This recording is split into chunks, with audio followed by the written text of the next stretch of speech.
This is Brock Pierce. I've been in the digital currency space since the late 90s. With video games like World of Warcraft and Second Life, I was the primary market maker with 400,000 people in China playing video games to mine digital currency, which naturally led me to Bitcoin and blockchain. I've been working full-time in the space since 2012 and affiliated with a lot of projects.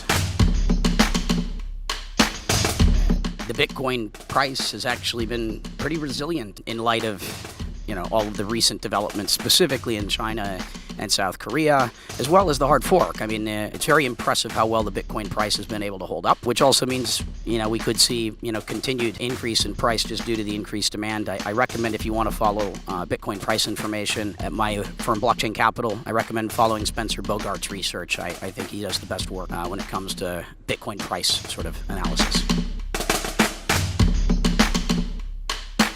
Well, the Bitcoin price is not really connected with the technology.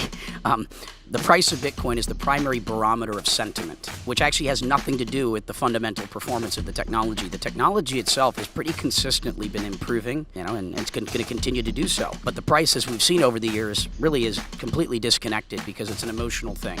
It's driven by sort of market sentiment, and very difficult to predict that. I'm not a trader. I'm long Bitcoin. I'm long Bitcoin Cash. If you have forked coins, I recommend not selling them because it's unclear how that development will evolve over time. And there may even be a third Bitcoin. So my advice to anyone listening is, until you really have a strong opinion about how those markets are going to develop, the safest thing to do is hold. Or if you lose confidence, sell. I mean, whatever you want to do. The best thing is, don't listen to anybody else's advice. I don't ever tell people what to do with their money or what to invest in. All I do is give people information so that they can make their own informed decisions. I mean, ICOs, I guess I've been around since day one. I was one of the founding board members of Mastercoin. We were the first ICO in June of 2013. J.R. Willett's idea.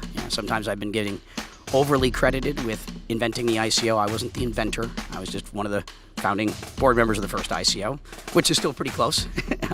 But obviously, I've been in the ICO market and probably the largest investor throughout the first year.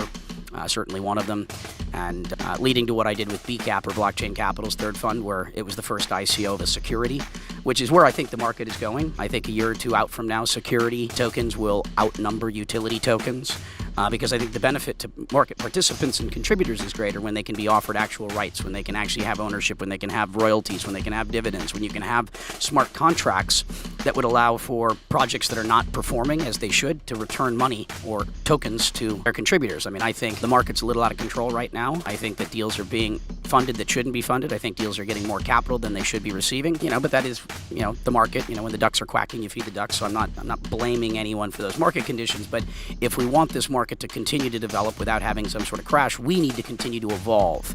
There's this Japanese term called Kaizen, which is to continuously improve. Every time you look at a deal, figure out how you can do it the best you possibly can. Improve on the work that the last person has done. And my thought on the current ICO market is we should be looking to incorporate a smart contract where if a deal brings in $50 million in contributions, which is probably more than that project needs in the immediate term, that there's some milestone. This is how venture capital historically has worked. It's milestone-based financing, but where they say, with this first $5 million, we're going to accomplish blank, and have some sort of KPI associated with it. And if the team fails to hit that mark with that money in the time that's been allocated, those funds theoretically go back to all the original contributors. Essentially it's in escrow. And it's these types of improvements in the market that I think may, allow the market just to continue to grow. If we continually improve with the market will continue to, I think, perform well. For anyone in the space, whether you're focused on doing an ICO or anything else, I have a very strong principle that I communicate to everyone. I'm here to help everybody I possibly can, and I really only have one rule, and that is absolutely operate with complete and total integrity always. Never, ever, ever compromise your integrity. In this space and over time, you may make mistakes, you may have projects that don't work out, but as long as you always operate above board, as long as you always try to do the best you can do, and you're always looking out for others and not just yourself, the market will reward you with continued opportunity. This is a market that is filled with, infinite opportunities at this point. There's going to be so much abundance here that you should never, ever, ever compromise your integrity. This is one big family. And if you're new to this space, that might not be immediately obvious, but most of us that have been around the space a long time are looking out for each other, and we're inclusive of newcomers. And the only rule, at least with me, is never, ever, ever compromise your integrity. Blockchain technology being played with in every sector. I mean, the blockchain is going to have a larger impact on the world than the internet has. I mean, I could argue that all it is a secure internet. It's the real internet 2.0, or call it 3.0, Web 3.0. Governments are no different. I mean, this is a technology that's going to be pervasive in a way that it touches every industry. And governments are recognizing that there's great benefit for them as well as banks. I mean, it's worth talking even about the JP Morgan, Jamie Dimon type quotes. I see a lot of people in the sector criticizing the incumbents, and generally they're just doing their jobs. Jamie Dimon is doing his job. His job as the incumbent is to protect the status quo. And the fact that he's making statements about Bitcoin in a negative context is actually something very good. He's validating the things that we're doing. And, thank you, Jamie. And governments are doing the same thing all over the world, whether it's looking at putting their national or fiat currency on the blockchain so that it can get the benefits of things like Bitcoin. The Philippines had talked about this for a while.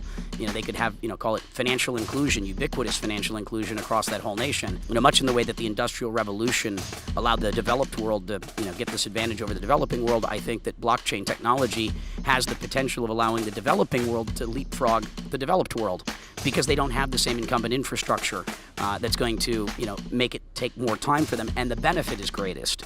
I get approached by, these days, because everything in our space is too hot, but, for many years now, by people that are going, Brock, why should I want Bitcoin? And always argumentative because they've read some fake news or something and some sensational headline that has led them to believe they actually know something about the subject, but they'd be like, Brock, why should I want it? And my answer was always, you shouldn't. And then they're confused. What do you mean I shouldn't? I go, well, it's not for you. And then this really gets them upset. Then they're like, what do you mean not for me? And I go, do you have a bank account? And they're like, yeah. I go, I'm guessing you got a piece of plastic in your pocket too that lets you conveniently pay for things. And they're like, yeah. And I go, you've got rule of law that's here in theory to protect you, and in most cases often will. You've got faith in the system, I'm guessing. And the 200 currencies in the world, you've got one that everyone wants more of. This isn't going to change your life in the short term unless you want to speculate. And judging by the things that you've said so far, you're not going to be the speculator unless it's shorting. And I would advise you against that, no matter what your beliefs are. But the real benefit is south of the border. It's in Africa. It's in Southeast Asia. Much like Africa leapfrogged wired telecommunications and went straight to wireless, it's these parts of the world that stand to benefit the most, and where adoption is likely to happen to the greatest extent. I mean, the most advanced payment market in the world is Kenya, and the primary currency of Kenya is now no longer the government-issued one, the Kenyan shilling. It's a prepaid cell phone minute, known as M-Pesa. Well, the concept of selling cryptocurrency is something that I'm often asked by kind of people with old world mentalities. I don't have any intention of selling my Bitcoin or my cryptos. I got approached by some traditional wealth management type people the other day saying, how are you diversifying? And, how are you getting out of this? What are you doing? What are you doing? And I'm like, doing everything as aggressively as I can. He goes, oh, what's the strategy? I go, I'm trying to get rid of my dollars as quickly as I can for more cryptocurrency. And he's like, what? Trying to understand why that would be the approach. I mean, the reality is that fiat money was designed to go down in value over time. Most cryptocurrencies are designed to go up in value over time. So really the main asset classes that I find interesting today are blockchain-related things and real estate if I'm looking for something more conservative, because it weathers well against currency depreciation and price. It's the other thing I like right now. But I don't intend to. If I sell my Bitcoin, it will be for other cryptocurrencies. Thank you.